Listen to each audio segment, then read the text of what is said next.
So, Coach, after reflecting, watching film, pit game, what would you see that you can correct? I mean, some things you just maybe overmatched, but what areas you think you can correct? Yeah, I think there was a lot that we could or could correct. I think it's there's a lot of things that played out in that game that obviously we weren't anticipating. We thought we had a great week of practice, and then the game didn't play out the way any of us wanted it to. So, but I thought offensively, like we didn't run very good offense. We didn't get very good shot selection.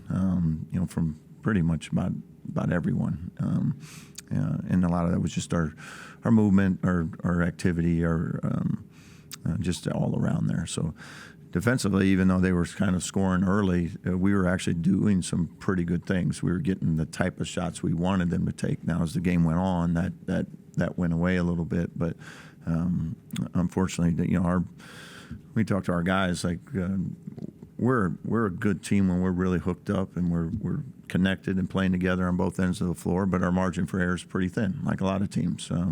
So when a team comes out and we're not scoring it well, we got to be able to stay in that game. And then vice versa, when they're scoring, we got to make sure that we're getting the right opportunities on the offensive end to keep us in the game. So it's a combination of both.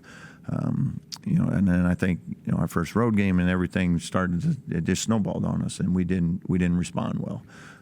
But there was, like we always tell our guys, I'd rather learn from winning. This wasn't the timing of the game that we wanted to have happen, so we're incredibly disappointed. All of us were in that outcome. But the important part now is after it's over, make sure we learn from it to avoid that again. Tomorrow, best thing for you, start with run better offense. Would that be a simple fix, or first thing you need tomorrow night?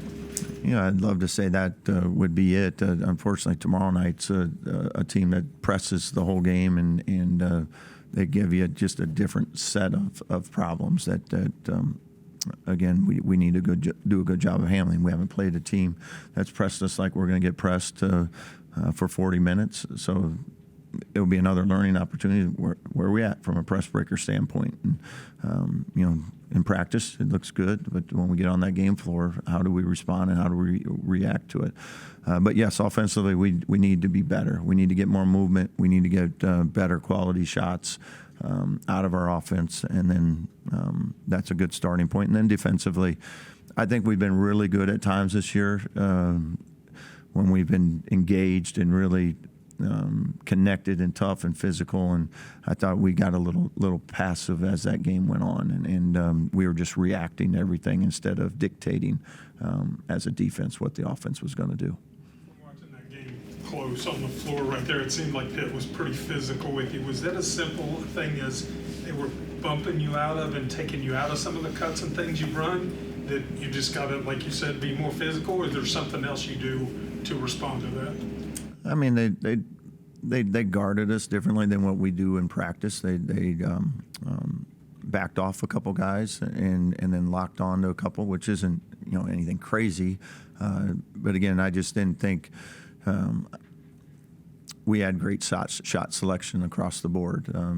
From guys that were making it tough on, we didn't get very good opportunities there, and then other guys maybe we needed to get a little deeper in the shot clock, pass up a few things here and there. But especially in the first half, when you look at how open the shots were, they look great. It's just we want to make sure that we're getting those right guys shooting them at the right times. Coach Keeple specifically said that their game plan was to take Tucker and Javon out of the game. If teams want to do that, would you rather have a third someone step up, or run something to get those two open anyway, or like what would your response be? Yeah, you still have it would be great to have a third, fourth, fifth option. Yeah, so we would love that. And I thought JP came in the second half and gave us a nice little spark there from three. In the first half, I believe he was 0 for 5 or 1 for 5. I can't remember now, but he couldn't have gotten any more open, cleaner looks than what he got. So sometimes it's just a matter of making those open shots. But again, that's basketball. You're going to make and miss open shots. It's way more than that. But even from a defense or offensive standpoint, yeah, teams are going to try and take Tucker and Javon out of the game. We still have to be able to get them good opportunities that we create, good quality shots for them, and that's as an offense where we got to continue to evolve and find ways to get them open, but also utilizing other options as well, so that by us trying to get them open, it creates better opportunities for everyone, and that's where we got to move on to as an offense. Anything from Jonathan in that game against Pitt? Yeah, I love the fact that he had a tough shooting first half, and he came out the second half and he kept shooting, and that's what he should do. Missing open shots when you're a good shooter, that you have to keep shooting. The percentage say that's going to balance itself out. He ended up 4 for 10 from three, 40%. It's a nice solid night. I know how JP thinks and how we think. He feels like he should have made 7, 8 out of 10 with those type of looks. And but overall, I just liked his mindset. He didn't give into it just because he missed a few shots. So the moment wasn't too big for him then? No, I didn't think so at all. I thought he came in. He was aggressive. He was confident. And he stuck with what he does best, and that's continue to shoot it. Darian, do you think everybody did that in that first half? It looked like there were a couple times where maybe the deficit was growing, and maybe it's a search for a good shot, I don't know, or a better shot, but maybe a little bit reserved, gun shy. I'm not sure what the phrase is, but just didn't let it fly like it seemed like you guys had before.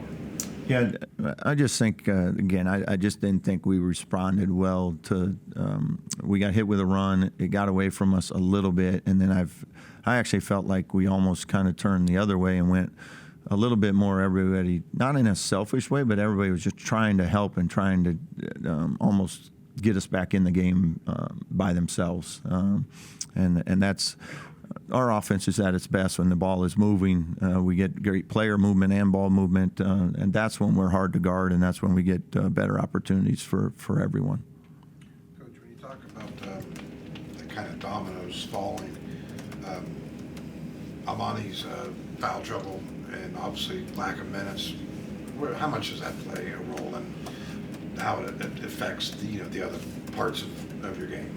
Yeah, I mean, Amani's a big piece of what we do on offense, but that's going to be basketball. There's going to be nights where somebody's in foul trouble. This particular night, it happened to be Amani. We still need to be able to respond and run good offense, run good defense, no matter what 5 guys are out on the floor, because those things are going to happen. Yeah, we would love to have had him out there for longer than he did, but that was a situation that we were dealt, and we need to be able to still be productive as a team at both ends of the floor. Amani's kind of unique though because of the position he plays, though, right? It is, and the way we try to utilize him, the way we can space the floor and things, that certainly helps us with some things we want to do on the offensive end. But I thought Eduardo came in, did a really nice job too. I thought he gave us some good rim protection defensively, and also that he put some pressure on the rim on the offensive side. So again, it was unfortunate we didn't have him available more, but certainly not a reason why we didn't perform better. Teaching moment from his flagrant that you can use that you can't quite throw your arm up like that, or anything out of that, or is it just one of those things, place that happens? And that's just a play that happened. Yeah, I think, yeah, it's just a play. Is it going against the press that you're going to see? Is your press break offense a thing that's small tweaks depending on where they trap, how they play it, or you have a lot of different option sets for what you go against, what you might see? For the most part, we keep things as simple as possible. Just make sure you have good spacing, make sure you're strong with the ball, and go meet passes, and then be aggressive against it.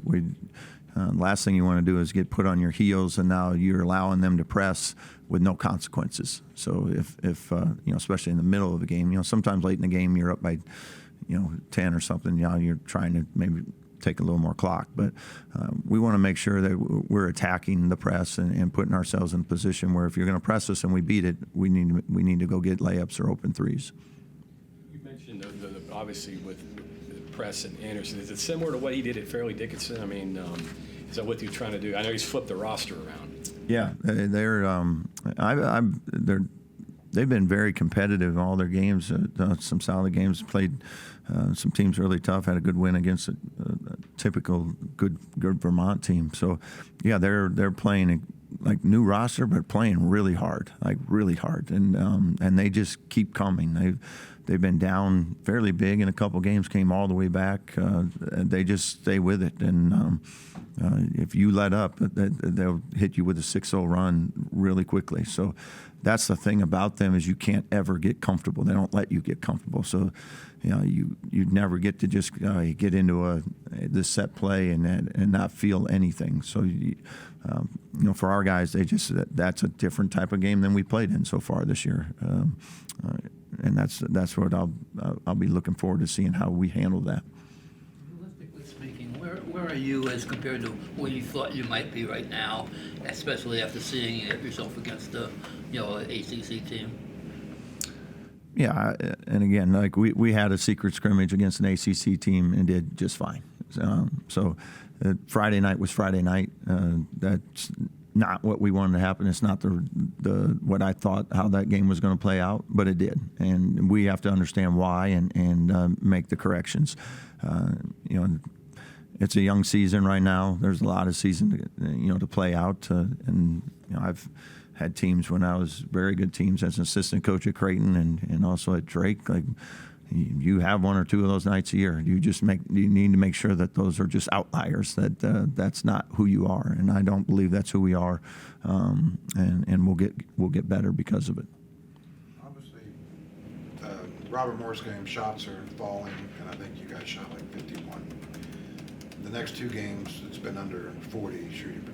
So is it just a matter of shots not falling, or kind of what's your take on is it? I mean, obviously you're not going to hit a panic button, but it's here, then it's here. Just kind of your thoughts on why that is, I guess.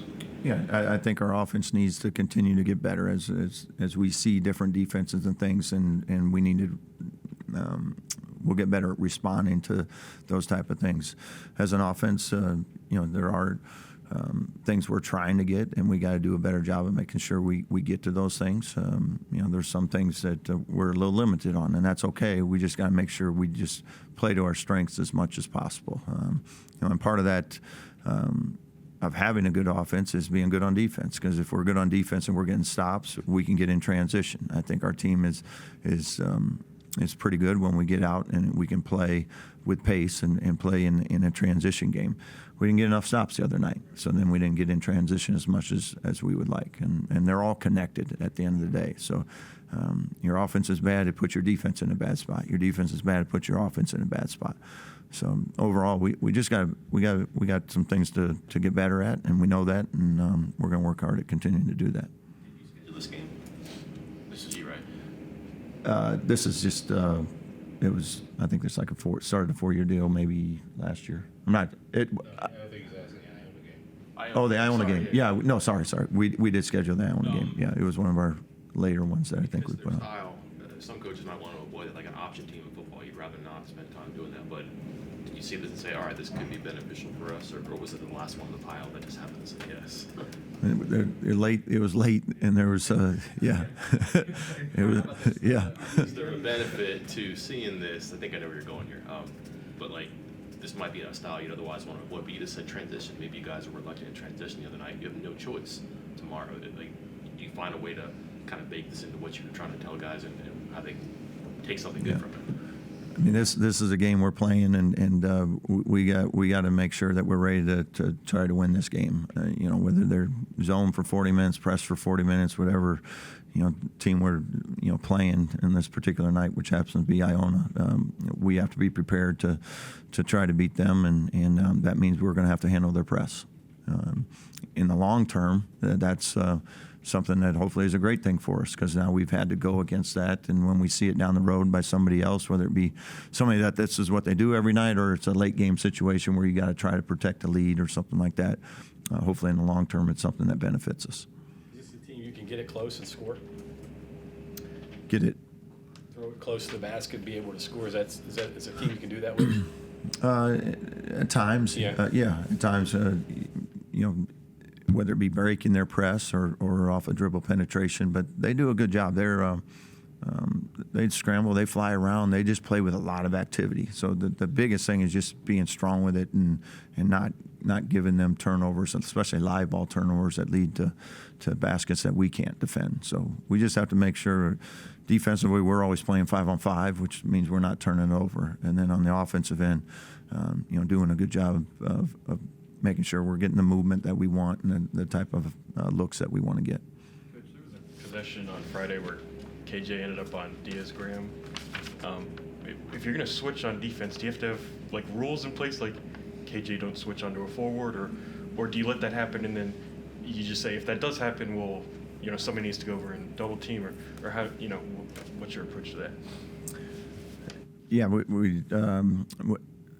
there was a little bit of a miscommunication there. Again, that's something that we wouldn't like to have happen, but it did. There was two times in a row where we switched basically our KJ, our freshman point guard, onto their 5-men, which is not advantageous for us. But like we told the guys, okay, it wasn't supposed to happen in basketball. Like, stuff happens, right? So we get that opportunity. They get a switch. Sometimes you're going to have to switch. This wasn't one of them. But now how do we correct it? And there's opportunities there where okay, we got a mismatch inside, and we have to front back at KJ's fronting. Somebody's got to provide some help when they throw the ball over. And as I said, we just were not as connected defensively as we needed to be to compete in that game. And against a team like Pitt, who I think is really balanced and has just good versatility all the way across, you got to be really connected on that defensive end to keep them from exploiting you.